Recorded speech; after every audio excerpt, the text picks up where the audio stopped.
आज के किस स्टडीज के इस लेक्चर में बात होगी मेंटेनेंस की। कोर्ट ने पति को यहाँ पर दे दिया बहुत बड़ी राहत। कोर्ट ने ये कहा है यहाँ पर दो प्रक्रिया इस जजमेंट में बताई है। एक प्रक्रिया वो बताई है कि अगर जो आदेश हुआ है उसको चुनौती कैसे देगा पति, किस सेक्शन के अंतर्गत। जो मेंटेनेंस का केस आता है सीआरपीसी 125 या बीएनएसएस 144 के अंतर्गत, या जो दूसरा आता है डोमेस्टिक वायलेंस एक्ट के अंतर्गत। तो इसमें पति किस प्रक्रिया के अंतर्गत ऐसे आदेश को चुनौती देगा। दूसरी बात यह भी बताया कोर्ट ने कि पति के ऊपर जो एक साथ इतना सारा आदेश का हो गया कि भैया आपको इतना पैसा देना है, तो कोर्ट कह रही एक साथ इतना पैसा आपको नहीं देना है, एक साथ पैसा आपको नहीं देना, ये बात भी यहां पर कही गई है। तीसरी बात इसमें एक और महत्वपूर्ण बात कही गई है कि जब पत्नी बकाये की रकम के लिए आवेदन प्रस्तुत करे तो भी पति को एक साथ पूरी रकम नहीं देना है। क्यों नहीं देना है, चलिए आज की केस स्टडीज के इस लेक्चर में आपको इस जजमेंट के माध्यम से स्पष्ट करेंगे। और आप अगर एक साथ पूरी रकम देते हो तो इससे आपको क्या फायदा होगा और क्या नुकसान होगा, आज की केस स्टडीज के इस लेक्चर में ये भी आपको बताने का प्रयास करेंगे। जय जिनेंद्र, मैं मुकेश जैन। वीडियो को लाइक और शेयर कर दीजिए। चलिए शुरुआत करते हैं। दरअसल यहाँ पर एक जजमेंट देखने को मिलता है जो कि जिसमें यह साफ तौर से स्पष्ट बताया गया है कि बीएनएसएस की धारा 144 हो या फिर सीआरपीसी की धारा 125 हो या फिर डोमेस्टिक वायलेंस एक्ट के अंतर्गत आने वाला मामला, इसके अंतर्गत अगर आदेश हो जाता है तो इस आदेश को आप चुनौती दे सकते हैं। डोमेस्टिक वायलेंस का केस है तो आप उसको डोमेस्टिक वायलेंस एक्ट के सेक्शन 29 में जाके आप उसको चुनौती दे सकते हैं। अपील, रिवीजन, दो चीजें यहां पर कही गई हैं। तो यहां पर सेक्शन 29 के अंतर्गत आप डोमेस्टिक वायलेंस को चुनौती दे सकते हैं उस आदेश को। और अगर सीआरपीसी 125 में है तो आप सीआरपीसी की धारा 399 के अंतर्गत आप चुनौती दे सकते हैं। और अगर बीएनएसएस 144 में है तो आप ये 399 का बदला हुआ नंबर देख लीजिएगा, बीएनएसएस में उसके अंतर्गत आप यहां पर चुनौती दे सकते हैं। अब यहां पर यह बात कही गई है कि भारत के संविधान अनुच्छेद 14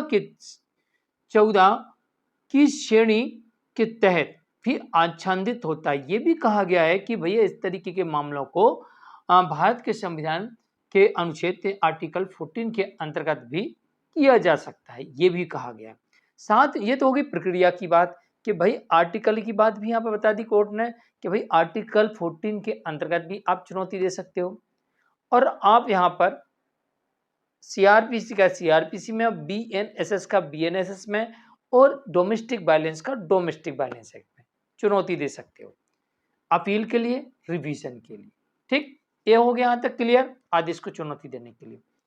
अब साथ में यह भी कहा कोर्ट ने कि कई बार ऐसी स्थिति देखी जाती है, इंटरिम भरण पोषण हो चाहे आपका बकाया हो, भाई दोनों चीजें हो सकती हैं। या तो इंटरिम का आदेश हो गया, भाई कोर्ट ने 2 साल बाद आदेश कर दिया आपको 20,000 रुपये महीने देना है। अब 2 साल बाद 20,000 रुपये महीने का आदेश तो 1 साल का कितना हो गया 2,40,000, 2 साल का कितना हो गया 4,80,000। या फिर आपको बकाया हो गया बहुत सारा, अब पत्नी ने रिकवरी लगाई, भाई मेरे को तो 5 साल से पैसा नहीं दिया, बकाया। तो कोर्ट यहां पे ये कह रही है कि भाई इस तरीके से जब आपके विरुद्ध आदेश होता है, और आमतौर पे ये भी देखा गया है ज्यादातर जजमेंट्स में कि मेंटेनेंस का आदेश आवेदन दिनांक से होता है, ज्यादातर केसेस में देखा गया है। और जो सुप्रीम कोर्ट की तरफ से रजनीश वर्सेस नेहा का जजमेंट आया उसमें भी ये बात कही गई कि भाई आवेदन दिनांक से मेंटेनेंस का आदेश करना है। तो भाई अब आपके केस में ये मान के चलिए कि अगर कोर्ट ये मान के चलती है कि आपकी कोई गलती है तो फिर आपके केस में आवेदन दिनांक से होगा। अगर कोर्ट ये मान के चलती है कि पत्नी कोई गलती है तो हो सकता कि ना करे, हो सकता कि आदेश दिनांक से करे। ये सारी चीजें तथ्यों पर आधारित होंगी, ठीक है। लेकिन इस जजमेंट में ये बात कही गई है कि भाई जब एक साथ जब कोर्ट आदेश करती है तो एक साथ पति के ऊपर बहुत सारा बर्डन आ जाता है, बहुत सारा लोड आ जाता है। उसे एक साथ बहुत सारा मेंटेनेंस देने का टेंशन बढ़ जाता है, तो उसे एक साथ मेंटेनेंस देना पड़ेगा और वो देने के कैपेबल नहीं है। अब दो चीजें यहां पर और कही गई हैं। एक बात ये कही गई, हो सकता कि आदेश अयुक्तियुक्त हो, मतलब कि आदेश सही नहीं है। दूसरा कर्कश हो, यानी कि कोई उसमें समस्या है। तो दो चीजें कही गई हैं, कर्कश हो या अयुक्तियुक्त हो, यानी कि आदेश में कुछ न कुछ गड़बड़ है, ये ज्यादा हो गया है, पति एक साथ इतना नहीं दे सकता, और इतना सारा पैसा देने के लिए कोर्ट अगर कहे तो यहां पर यह बताया गया है कि नहीं, कोर्ट आपको एक साथ इकट्ठी रकम जमा करने के लिए नहीं कहेगी। आपसे कोर्ट कहेगी भाई साहब आप थोड़ा सा जमा कर दो, और आपकी अपील एक्सेप्ट कर लेते हैं, थोड़ा सा जमा कर लो। ऐसा नहीं कोर्ट कहेगी कि नहीं पूरा पैसा लेके आओ तब हम आपकी अपील सुनेंगे क्योंकि आपका बकाया है। आप रिवीजन में आए, अपील में आए, तो ऐसा बिल्कुल कंडीशन कोर्ट नहीं रखेगी कि पूरा जमा करो। कोर्ट ये कह रही है कि भाई थोड़ा बहुत कर दो, चल जाएगा, लेकिन पूरा जमा नहीं करने के लिए कहेगी, ऐसी कोई शर्त नहीं लगाएगी कोर्ट, ये भी कहा गया है। यहां देखो साफ लिखा, निष्कर्ष के तौर पर यह व्यक्त किया गया है कि अपील अथवा पुनरीक्षण के प्रश्नशीलता के लिए संपूर्ण अवशेष बकाया भरण पोषण अंतरिम रूप में जो प्रदान किया गया है जमा करना आवश्यक शर्त नहीं होगी। भाई कोर्ट ने जो आदेश कर दिया है, अगर वो व्यक्ति अपील में जाना चाहता है, वो व्यक्ति रिवीजन में जाना चाहता है, तो उसकी रिवीजन या अपील कोर्ट इसलिए इनकार नहीं करेगी कि भाई आपका इतना बकाया है, पहले पैसे जमा करो, पहले बकाया दो, फिर सुनेंगे आपकी बात को। कोर्ट ऐसा नहीं करेगी। कोर्ट ये कहेगी मेरे हिसाब से, क्योंकि यहां पर संपूर्ण अवशेष के लिए कही, मतलब ये नहीं कहा कि बिल्कुल नहीं देना, ऐसा नहीं कहा, संपूर्ण अवशेष के लिए कहा, ये कंडीशन नहीं होगी। तो भाई इसका अर्थ ये निकलता है कि भाई कोर्ट ये कहेगी कि भाई साहब आप थोड़ा सा जमा कर दो, अब आपको 4,80,000 देना थे, चलो एक काम करो 80,000 तो दे दो, अरे चलो 50,000 तो जमा करो, अरे 25 तो करो भाई।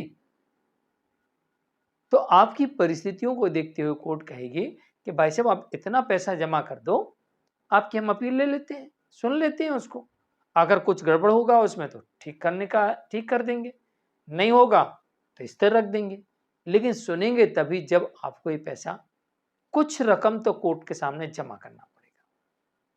तो इस बात का आपको ध्यान रखना है।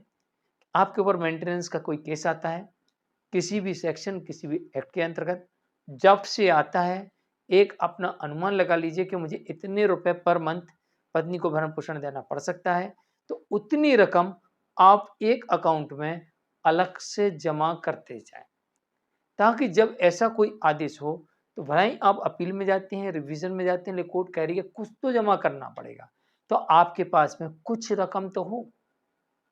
अब इसके मैंने कहा था फायदा नुकसान क्या होगा। देखो भाई, अगर आदेश गलत है, आपको लगता है गलत है और मैं तो ऐसा नहीं होना चाहिए था, तो आप बिल्कुल अपील में जा सकते हैं, रिवीजन में जा सकते हैं और आपको इसका फायदा होगा। आपको ऐसा लगता है आदेश तो हो सकता था, हो नहीं था, लेकिन चलो अपील में चलते हैं, इससे आपको समय भी जाएगा, पैसा भी जाएगा। तीसरी बात,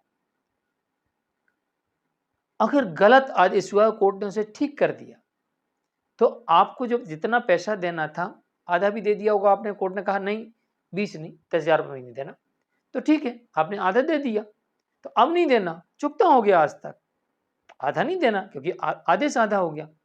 लेकिन नुकसान ये होगा कि आपने पूरा दे दिया और कोर्ट ने कह दिया नहीं इस केस में देना ही नहीं था, आप कहोगे साहब वापिस। तो एक जजमेंट ऐसा देखने को मिला जहां कहा गया कि भाई पत्नी के पास में आय का साधन नहीं है, इसलिए जो आपने मेंटेनेंस दिया है उसे वापस नहीं दिलाया जा सकता। मतलब पैसा पत्नी के पास होगा तो मिलने की उम्मीद है वापस, अन्यथा पैसा नहीं मिलेगा, ऐसा भी हो सकता है। तो ये आपको नफा नुकसान हो सकते हैं, इस बात का आपको ध्यान रखना है। और जजमेंट आया था शबीना वर्सेस विदुर शाहदेव के मामले में, दिल्ली हाईकोर्ट का ही जजमेंट है। जानकारी कैसी लगी कमेंट में जरूर लिखिए, वीडियो को लाइक शेयर कर दीजिए। आज के लिए इतना ही, नमस्कार।